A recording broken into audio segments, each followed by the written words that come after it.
नमस्कार, स्वागत है आपका सोशल मीडिया स्पेशल बुलेटिन देख रहे हैं आप। मैं हूं आपके साथ प्रशिता शर्मा। इस बुलेटिन में तमाम बड़ी खबरों के बारे में चर्चा करेंगे, लेकिन उससे पहले एक नजर टॉप न्यूज पर। वक्फ बिल में बदलावों को जेपीसी की मंजूरी मिल गई है। उत्तराखंड में यूसीसी लागू हुआ। गृह मंत्री अमित शाह ने संगम में आस्था की डुबकी लगाई। मध्य प्रदेश के करोड़पति कांस्टेबल ने 40 दिन बाद सरेंडर किया। आपने अपना मैनिफेस्टो जारी किया। विदेश मंत्री एस जयशंकर का विदेश दौरा। आईएसटी की अनिवार्यता को लेकर सरकार का बड़ा कदम। फायरिंग मामले में पूर्व विधायक का कुंवर प्रणव सिंह गिरफ्तार। गुइलेन बेरे सिंड्रोम का कहर। विवादों के घेरे में विकी कौशल की फिल्म छावा। ये तमाम बड़ी खबरें जिन पर विस्तार से चर्चा करेंगे। शुरुआत करेंगे वक्फ बोर्ड के संशोधन में या वक्फ बिल में बदलावों को संसद की संयुक्त समिति यानी कि जेपीसी ने मंजूरी दे दी है। बीते साल अगस्त में 14 बदलावों के साथ बिल संसद में पेश किया गया था। इससे पहले भाजपा सांसद जगदंबिका पाल ने 44 बदलावों का प्रस्ताव रखा था, जिसे विपक्षी सदस्यों ने खारिज कर दिया था। वक्फ विधेयक पर ज्वाइंट पार्लियामेंट्री कमेटी बजट सत्र में अपनी रिपोर्ट पेश करेगी। संसद के शीतकालीन सत्र में समिति का कार्यकाल बढ़ा दिया गया था। वक्फ संपत्तियों को रेगुलराइज करने के लिए बने वक्फ एक्ट 1995 की मिसमैनेजमेंट, भ्रष्टाचार और अतिक्रमण जैसे मुद्दों के लिए आलोचना की जाती रही है। 24 जनवरी की बैठक के बाद जम्मू कश्मीर में हुर्रियत नेता मीरवाइज उमर फारूक ने कहा कि इसमें कलेक्टर को मनमानी शक्तियां दी गई हैं। संसद के शीतकालीन सत्र में समिति का कार्यकाल बढ़ा दिया गया था।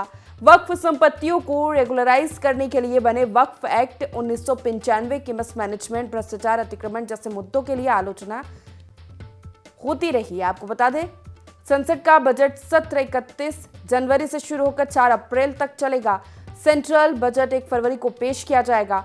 वक्फ विधेयक 2024 का मकसद डिजिटलीकरण, बेहतर ऑडिट, बेहतर पारदर्शिता और अवैध रूप से कब्जे वाली संपत्तियों को वापस लेने के लिए कानूनी सिस्टम में सुधारों को लाकर इन चुनौतियों को हल करना है।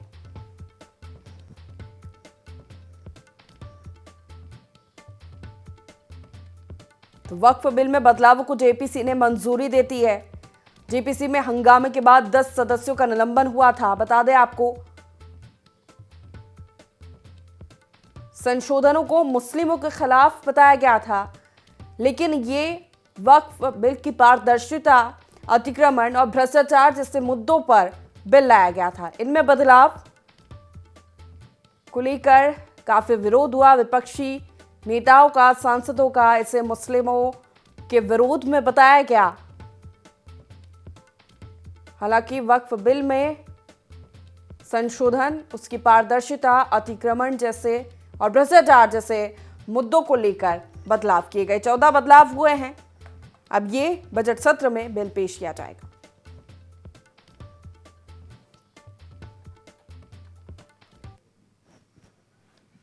तो यूसीसी लागू करने वाला देश का पहला राज्य उत्तराखंड बन गया है। जी हां, 27 जनवरी 2025 उत्तराखंड के इतिहास में दर्ज हो गई है। यूनिफॉर्म सिविल कोड आज से उत्तराखंड में लागू हो गया। मुख्यमंत्री आवास में सीएम पुष्कर सिंह धामी ने इसका ऐलान किया। इसके साथ उत्तराखंड यूसीसी लागू करने वाला देश का पहला राज्य बना। इसे लागू होने से कई नियमों में बदलाव हुआ। इसके अंतर्गत आने वाले कानून प्रदेश से बाहर रहने वाले उत्तराखंड के नागरिकों पर भी लागू होंगे। यूनिफॉर्म सिविल कोड लागू होने के शादी के रजिस्ट्रेशन से लेकर तलाक तक सभी धर्म और मजहब के लोगों के लिए कानून एक समान किए गए हैं। इस दौरान सीएम धामी ने कहा कि हमने 3 साल पहले प्रदेश की जनता से जो वादा किया था उसे पूरा किया। हमारी टीम ने यूसीसी के लिए बहुत लगन और मेहनत से काम किया। साथ ही मुख्यमंत्री ने समान नागरिक संहिता उत्तराखंड 2024 को लागू किए जाने के लिए नियमावली और पोर्टल का लोकार्पण किया। ये पोर्टल आम जनता के लिए खोल दिया गया है। इसके साथ ही समान नागरिक संहिता लागू होने से समाज में एक रूपता आएगी। राज्य में सभी नागरिकों के लिए समान अधिकार होंगे और दायित्व भी सुनिश्चित हो सकेंगे। उत्तराखंड स्वतंत्र भारत का पहला राज्य बन चुका है जहां यह कानून प्रभावी हो गया है। चुनाव के समय यूसीसी लागू करने का वादा किया था और दूसरी बार बीजेपी की सरकार उत्तराखंड में बनी थी। उत्तराखंड के गठन के बाद ऐसा पहली बार हुआ था और इसके लिए पुष्कर सिंह धामी ने यूसीसी को जीत की वजह बताया था। इसलिए यूसीसी को उत्तराखंड में लागू करना सरकार की प्राथमिकता बन गई थी और ऐसा करने वाला देश का पहला राज्य बन गया है उत्तराखंड।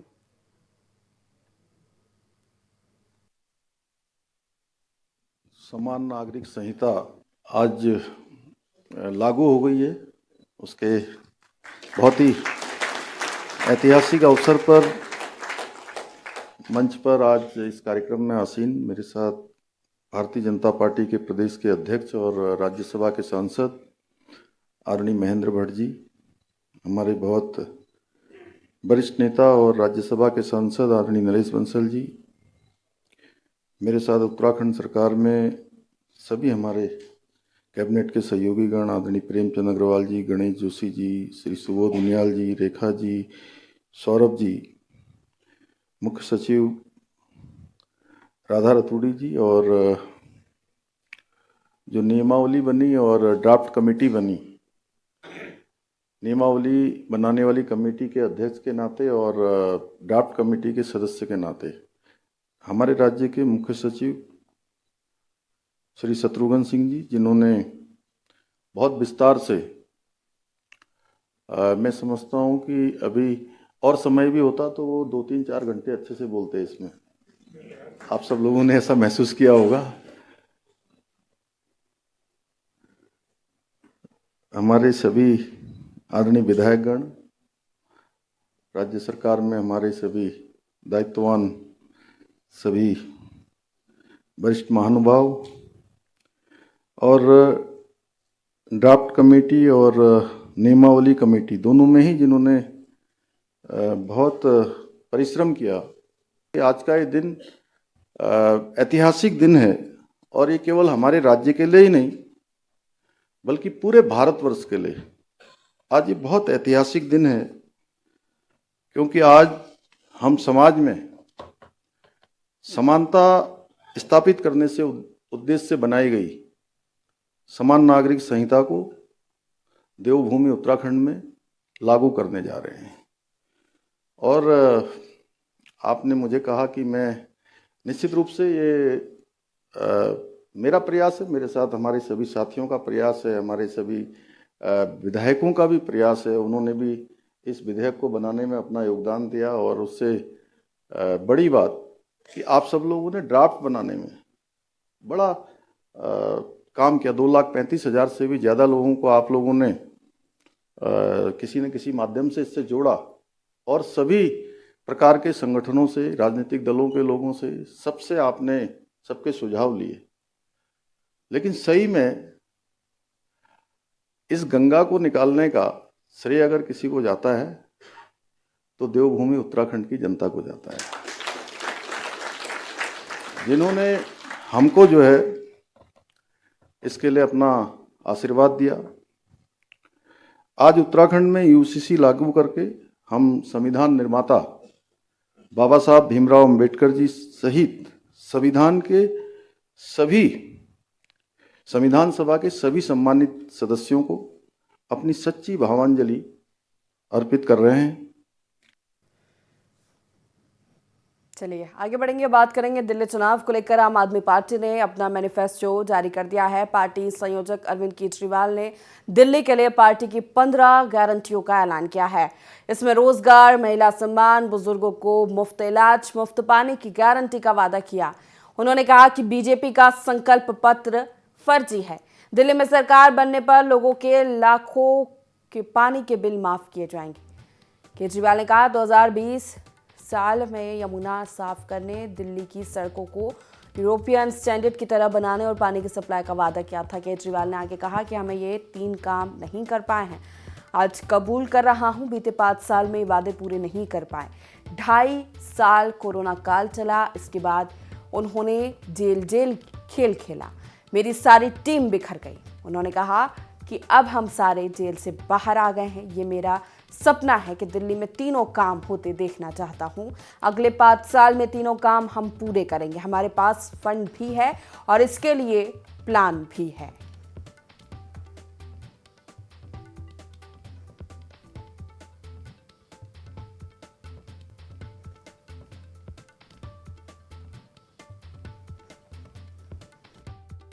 गारंटी है रोजगार की गारंटी। मैं पूरी दिल्ली में घूम रहा हूं। वैसे तो केंद्र सरकार के आंकड़ों के मुताबिक दिल्ली में सबसे कम बेरोजगारी है। राष्ट्रीय स्तर के ऊपर लगभग 6% बेरोजगारी दर है, लेकिन दिल्ली में लगभग 2% बेरोजगारी दर है। लेकिन चाहे एक भी बेरोजगार हो, बेरोजगार तो बेरोजगारी होता है। हम चाहते हैं कि दिल्ली में एक भी बेरोजगार नहीं होना चाहिए। हमारे बच्चे जब पढ़ लिख के घर बैठे हैं और उनके पास काम नहीं है तो हमें बहुत तकलीफ होती है। दिल्ली के 2.5 करोड़ लोग मेरा परिवार हैं। ऐसे लगता है जैसे मेरे परिवार में ही कोई पढ़ लिख के मेरे घर बैठा है और उसके लिए हम रोजगार का इंतजाम नहीं कर पा रहे। तो मैंने अपनी पूरी टीम, किस्मत से हमारे पास पढ़े लिखे लोगों की टीम है, उनकी तरह अनपढ़ नहीं है हम लोग। हमारे पास आतिशी जी हैं, मनीष सिसोदिया जी हैं, राघव चड्ढा जी हैं, संजय सिंह जी हैं, गोपाल राय जी हैं, सौरभ भारद्वाज जी हैं, सतेंद्र जैन जी हैं। सारे पढ़े लिखे लोग हैं, पढ़े लिखे लोगों की टीम है। इनको मैंने बोला है, हम पूरा प्लान बना रहे हैं कि किस तरह से दिल्ली के एक एक बच्चे को रोजगार दिया जाएगा। तो सबसे पहली है रोजगार की गारंटी। दूसरी गारंटी है महिला सम्मान योजना, कि हर महिला को हर महीने 2100 रुपए उसके बैंक अकाउंट में दिए जाएंगे। सरकार बनने के बाद हम इसको जल्दी से जल्दी और सबसे पहले लागू करेंगे। तीसरी गारंटी है संजीवनी योजना, कि हमारे बुजुर्ग 60 साल से ऊपर होने पे उनको ये चिंता सताती है कि बीमार हो गए तो क्या होगा, कहाँ इलाज कराएंगे, बच्चे पता नहीं इलाज कराएंगे नहीं कराएंगे। तो मैं उन सभी बुजुर्गों को ये आश्वासन देना चाहता हूँ कि आपका बेटा जब तक जिंदा है आपका मैं अच्छे से अच्छा इलाज कराऊंगा, चाहे उसे के सरकारी अस्पताल में कराना पड़े चाहे प्राइवेट इलाज अस्पताल में कराना पड़े, उसका सारा खर्चा दिल्ली सरकार देगी। विदेश मंत्री एस जयशंकर संयुक्त अरब अमीरात की 3 दिवसीय यात्रा पर रवाना हो गए हैं। जयशंकर की यात्रा का उद्देश्य यूएई जैसे प्रभावशाली खाड़ी देश के साथ भारत की व्यापक रणनीति साझेदारी को और आगे बढ़ाना है। इसे लेकर विदेश मंत्रालय ने कहा कि जयशंकर दोनों देशों के बीच घनिष्ठ साझेदारी की समीक्षा के लिए यूएई के शीर्ष नेताओं से मुलाकात करेंगे। बयान में कहा गया है कि ये यात्रा भारत यूएई के बीच व्यापक रणनीतिक साझेदारी को आगे बढ़ाने और संबंधों को नई गति देने का अवसर प्रदान करेगी। जयशंकर अपनी 3 दिवसीय यात्रा में इजरायल और हमास के बीच युद्ध विराम समझौते के बाद गाजा में मौजूदा स्थिति की समीक्षा भी कर सकते हैं। दोनों देशों ने 2022 में व्यापक आर्थिक साझेदारी समझौते पर हस्ताक्षर करने के बाद से द्विपक्षीय व्यापार और निवेश संबंधों में बड़ा विस्तार किया है। विदेश मंत्रालय ने बयान में कहा कि जयशंकर अबू धाबी में आयोजित होने वाले रायसीना मिडिल ईस्ट संवाद सत्र के उद्घाटन सत्र में भी शिरकत करेंगे। तो विदेश मंत्री एस जयशंकर का विदेश दौरा यूएई के 3 दिवसीय दौरे पर रवाना हो गए हैं। विदेश मंत्री खाड़ी देशों के साथ रणनीतिक साझेदारी को बढ़ावा देना इसका उद्देश्य है। गाजा की मौजूदा स्थिति को लेकर भी समीक्षा कर सकते हैं।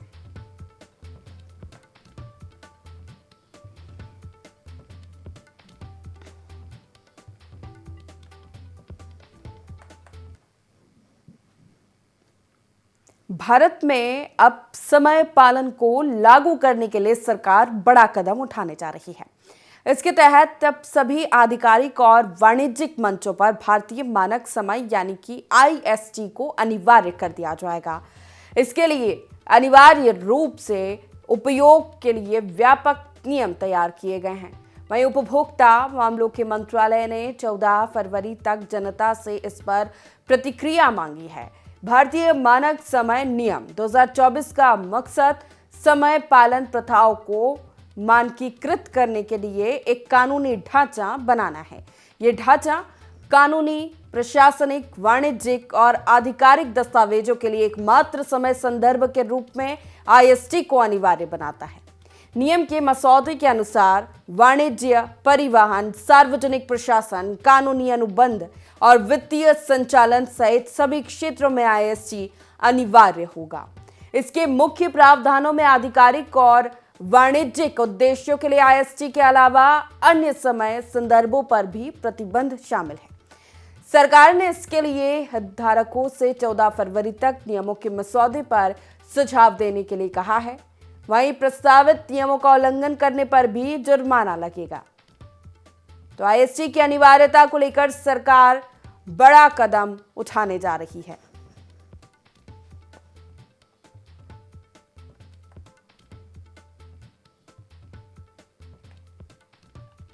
तो भारत में समय पालन को लागू करने के लिए ये सरकार का बड़ा कदम माना जा रहा है। इसके तहत अब सभी आधिकारिक और वाणिज्यिक मंचों पर भारतीय मानक समय यानी कि आईएसटी को अनिवार्य कर दिया जाएगा। जनता से सुझाव, उपभोक्ता से सुझाव इसके लिए मांगे हैं। इसके अनिवार्य रूप से उपयोग के लिए व्यापक नियम तैयार किए गए हैं। 14 फरवरी तक जनता से इस पर प्रतिक्रियाएं मांगी है।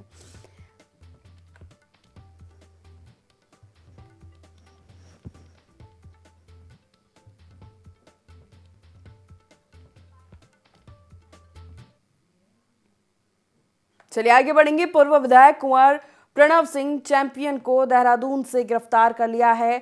रुड़की में हाल ही में हुई घटना में पूर्व विधायक कुंवर प्रणव सिंह चैंपियन ने अपने समर्थकों के साथ खानपुर विधायक उमेश कुमार के कार्यालय पहुंचकर हंगामा और फायरिंग की घटना का वीडियो सोशल मीडिया पर वायरल हो रहा है।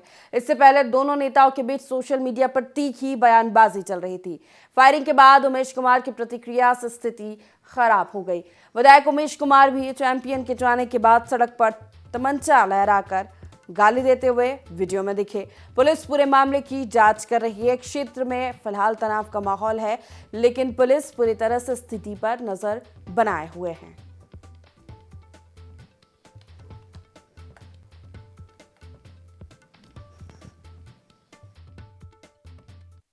कार्रवाई की तो पुलिस ने उठा लिया।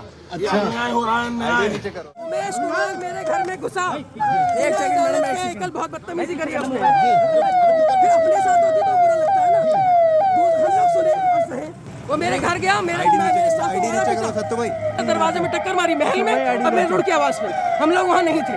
लगातार 2 दिन से हरिद्वार के अंदर जो माहौल बन रहा है और ऐसे लोगों द्वारा बन रहा है जिन पर जनता का विश्वास है, एक वर्तमान विधायक है, पूर्व विधायक है, और प्रदेश के अंदर कानून व्यवस्था बनी रहे, जिनके नॉलेज में इस बात का पूरा जानकारी भी है और चीज़ों को समझते भी हैं, लेकिन इस प्रकार से कानून अपने हाथ में लेकर और कानून का खिल्ली उड़ाना, ये कम से कम एक जनप्रतिनिधि को शोभा नहीं देता है।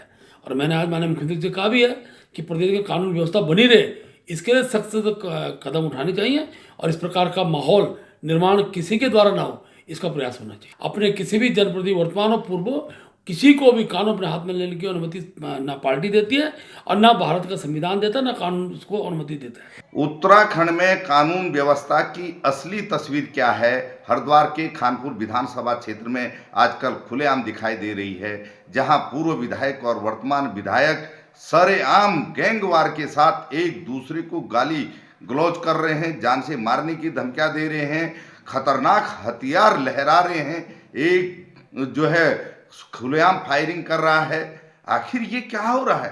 पुलिस प्रशासन मूक दर्शक बना हुआ है, कोई कड़ी कार्रवाई नहीं हो रही है। मुख्यमंत्री और प्रदेश के किसी मंत्री का अभी तक कोई बयान सामने नहीं आया है।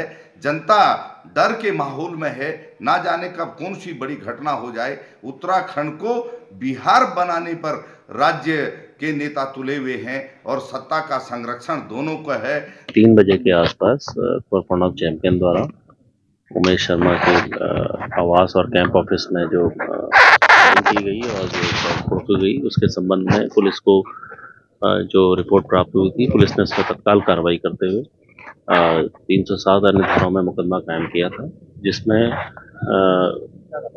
प्रणव चैंपियन और उनके समर्थकों की अरेस्टिंग की जा चुकी है। इसी संबंध में पूर्व में जो उमेश शर्मा जो विधायक जी हैं, इनके द्वारा भी इंस्टिगेशन की एक कार्रवाई एक दिन पहले की गई थी, जिसके संबंध में हमें जो कंप्लेंट प्राप्त हुई थी उसमें भी अभियोग पंजीकृत करके इनको भी अभी हिरासत में लिया गया है, इनको और इनके साथियों को। और जो भी वैधानिक अभी हमारे स्टेटस है उसमें दोनों ही पक्षों को पुलिस के हिरासत में लिया गया है। मध्य प्रदेश के करोड़पति पूर्व कांस्टेबल सौरभ शर्मा ने भोपाल के स्पेशल कोर्ट में सरेंडर कर दिया है।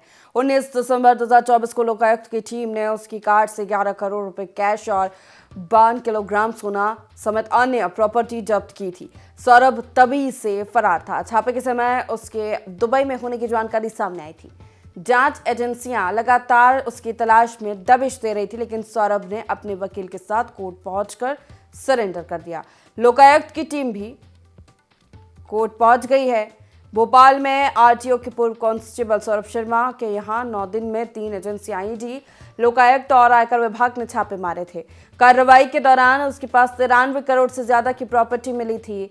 इनमें कार में मिला 52 किलो सोना और 11 करोड़ कैश भी शामिल है। बता दें कि ईडी ने 27 दिसंबर को सौरभ शर्मा और उसके सहयोगी चेतन सिंह गौर, शरद जायसवाल, रोहित तिवारी के ठिकानों पर छापे मारे थे। सौरभ के परिजन दोस्तों के खातों में 4 करोड़ रुपए का बैंक बैलेंस पाया। इसके अलावा 23 करोड़ की संपत्ति भी जांच के दायरे में ईडी ने ले ली थी। भोपाल, जबलपुर, ग्वालियर में की गई जांच में 6 करोड़ रुपए की एफडी की जानकारी भी ईडी के हाथ लगी थी।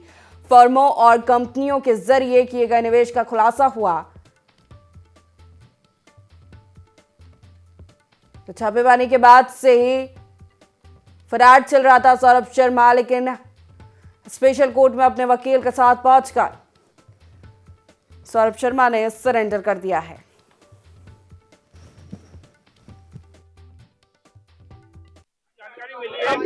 आवेदन आया है, आवेदन पे साहब अभी डिसाइड करेंगे, डायरेक्ट कॉल होगी, देन उसके बाद कुछ कह पाएंगे इसमें कि कब तक होता है और क्या होता है। सरेंडर का उसको जानकारी मिली है, आवेदन आया है, आवेदन पे साहब अभी डिसाइड करेंगे, डायरेक्ट कॉल होगी, देन उसके बाद कुछ कह पाएंगे इसमें कि कब तक होता है और क्या होता है। सरेंडर का केंद्रीय गृह मंत्री अमित शाह प्रयागराज पहुंचे और महाकुंभ पहुंचकर डुबकी लगाई। उनके साथ सीएम योगी, जूना अखाड़े के महामंडलेश्वर अवधेशानंद गिरी और योग गुरु बाबा रामदेव ने भी संगम में स्नान किया। स्नान के दौरान सीएम योगी और संतों ने अमित शाह पर पानी डाला। करीब 10 मिनट तक संगम स्नान किया। शाह को संतों ने मंत्रोच्चार के बीच आचमन कराया। इसके बाद शाह ने संगम पर परिवार के साथ पूजा की। इसके बाद शाह अक्षय वट पहुंचे। शाह करीब 5 घंटे तक महाकुंभ में रहेंगे। शाह के साथ उनका बेटे जय शाह भी परिवार के साथ हैं। बता दें कि शाह का विमान सुबह 11:30 बजे बमरौली एयरपोर्ट पर लैंड हुआ। सीएम योगी और दोनों डिप्टी सीएम केशव प्रसाद मौर्य, ब्रजेश पाठक ने उनका स्वागत किया।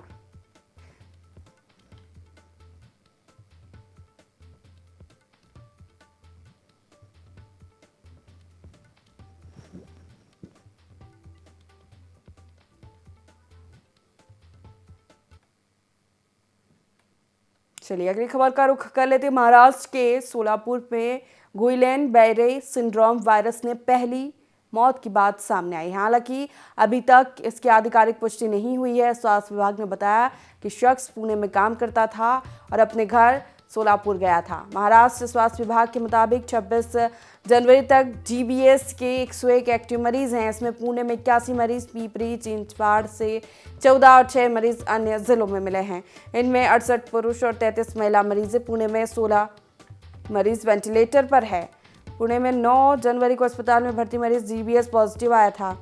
ये पहला केस था। अब पुणे में एक्टिव केसों की संख्या 101 हो गई है। इनमें 19 मरीज 9 साल से कम उम्र के हैं। वहीं 50 से 80 साल की उम्र वाले 23 मरीज हैं। डॉक्टर के अनुसार जीबीएस का इलाज महंगा है। निजी अस्पताल में इसके एक इंजेक्शन की कीमत 20,000 रुपए है। जीबीएस की चपेट में 80% मरीज अस्पताल से छुट्टी के बाद 6 महीनों में बिना किसी सपोर्ट के चलने फिरने लगते हैं। वहीं कई मामलों में मरीज को 1 साल या उससे ज्यादा समय भी लग जाता है। जीबीएस यानी गुइलेन बेरे सिंड्रोम एक दुर्लभ वायरस है। इसमें शरीर के हिस्से अचानक सुन्न पड़ जाते हैं और मांसपेशियों में कमजोरी हो जाती है।